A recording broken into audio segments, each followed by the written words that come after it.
La région Auvergne-Rhône-Alpes vous présente Voyons voir.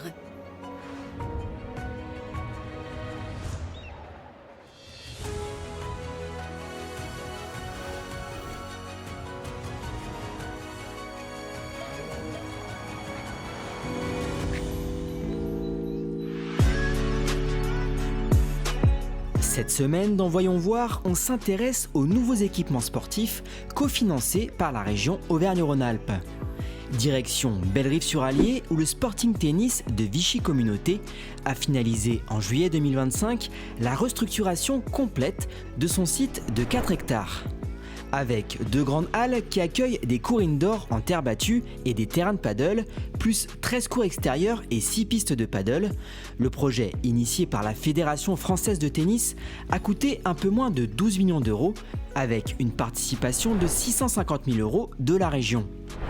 Ici, l'accent a été mis particulièrement sur la terre battue, avec 11 cours au total, dont 3 indoor et 2 centraux extérieurs pour accueillir les grandes compétitions.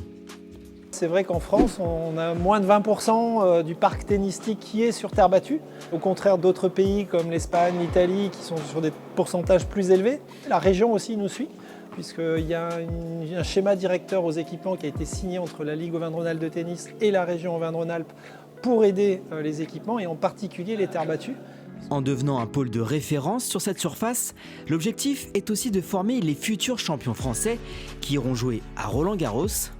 Parmi les jeunes prometteurs, on compte par exemple sur Lila Prolac, une Auvergnate de 11 ans qui a remporté en juin dernier le titre de championne de France dans la catégorie 11-12 ans, avec un an d'avance. J'habite pas loin d'ici, à 30 minutes à Clermont. Je trouve que c'est un endroit très beau. Moi qui aime beaucoup Vichy, tu as toutes les surfaces, terre, dur.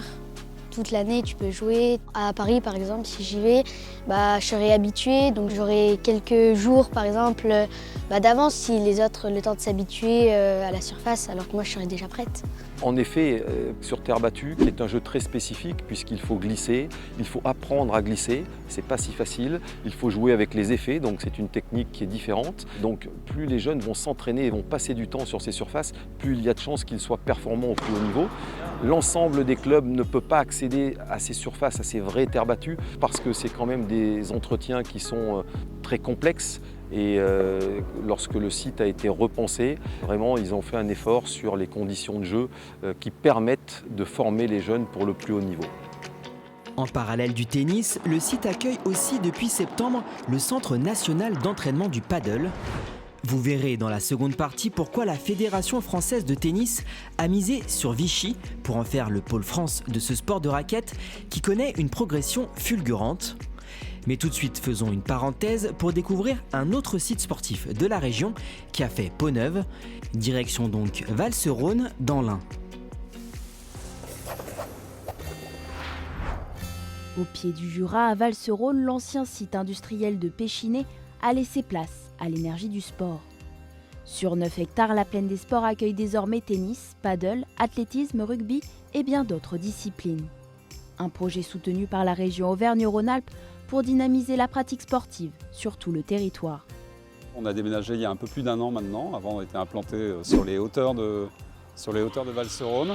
Et donc là, avec ce nouvel équipement, on a doublé quasiment nos surfaces de jeu sur les terrains de tennis. Et puis la grande nouveauté du club, c'est les 2 terrains de padel, qui est une pratique qui est très en vogue actuellement, qui est un sport qui est porté par la Fédération française de tennis. Et donc là, on cartonne complètement sur cette activité-là. On a doublé nos licenciés en l'espace d'un an, donc c'est spectaculaire. Une réussite portée par des infrastructures modernes et un public conquis, la région accompagne ses clubs dans leur développement en finançant des équipements durables et accessibles à tous. On est resté sur le territoire de Val-sur-Rhône, mais on est passé d'un vieux stade qui datait des années 40 à un beau stade tout neuf. Avant, on s'entraînait sur du cendré, donc matériaux en gravillon, et on n'avait pas vraiment nos locaux à nous. Alors que maintenant, on a un local dédié et une piste qui nous permet de faire toutes les épreuves de l'athlétisme. Et sur les pistes comme sur les cours, les sportifs apprécient ce nouveau terrain de jeu. C'est plaisant parce que c'est très convivial, la plupart du temps c'est en extérieur. Et c'est pas forcément pratique d'y aller au fil de l'année en fait. Le côté hiver, on ne peut pas trop pratiquer. Alors que là, en étant en intérieur, c'est vraiment sympa. Si, c'est beaucoup mieux parce que là, on a du tartan et avant, on s'entraînait, c'était des petits graviers. C'est beaucoup mieux. Avec ses 2 terrains de rugby, dont un terrain d'honneur accueillant l'équipe locale de l'USBC et le club du Genève Servette, la Plaine des Sports est devenue un pôle régional majeur. Un projet de territoire de 26 millions d'euros, soutenu à hauteur de 5 millions par la région Auvergne-Rhône-Alpes pour faire du sport un moteur de cohésion et de vitalité locale. Retour dans l'Allier où la Fédération française de tennis a choisi d'installer ici, à côté du Krebs de Vichy, le centre national d'entraînement du paddle. Encore méconnu en France il y a quelques années, ce sport de raquette connaît un fort engouement avec aujourd'hui près de 800 000 pratiquants. En créant ici 6 pistes extérieures et 6 intérieures, l'objectif est de créer un pôle de performance où sont rassemblés les meilleurs espoirs de la discipline. On a 12 jeunes, nous au Pôle France, qui sont âgés de 13 à 17 ans, 8 garçons, 4 filles. Ils font partie des meilleurs jeunes du territoire français de leur catégorie d'âge. Ils vivent ici toute l'année, ils ont un emploi du temps aménagé, donc avec des cours en distanciel pour leur permettre de suivre ce double projet. Et je pense intégrer à terme, on l'espère, le top 100 mondial. Je viens de Saint-Cyr-sur-Mer, dans le sud, en PACA. C'est une des meilleures conditions que j'ai eues depuis que je fais du padel.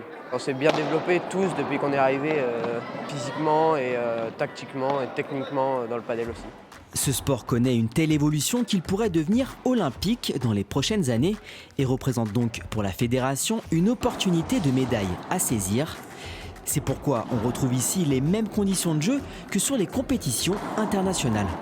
On a des pistes qui permettent ce qu'on appelle des sorties, donc des sorties de pistes. C'est important au haut niveau, on a une hauteur sous plafond qui est très élevée et le lob au paddle est un coût très important, donc la hauteur de plafond est très importante. Pourquoi Vichy? Tout simplement parce qu'on est sur un plan géographique, sur un point central au niveau du territoire français, parce qu'on bénéficie aussi des infrastructures du Krebs de haute qualité. Et cette proximité avec le Krebs est pour nous hyper intéressante pour travailler et avoir un pôle France ici à Vichy. Et donc d'avoir un partenaire comme la région qui quelque part est associé à nos projets, c'est aussi une légitimité importante sur les collectivités locales, sur les institutions, sur le monde scolaire aussi. Car l'objectif est d'accueillir ici tous les publics, que l'on soit professionnel, licencié, amateur ou même éloigné du sport. La démarche inclusive est ici mise en avant.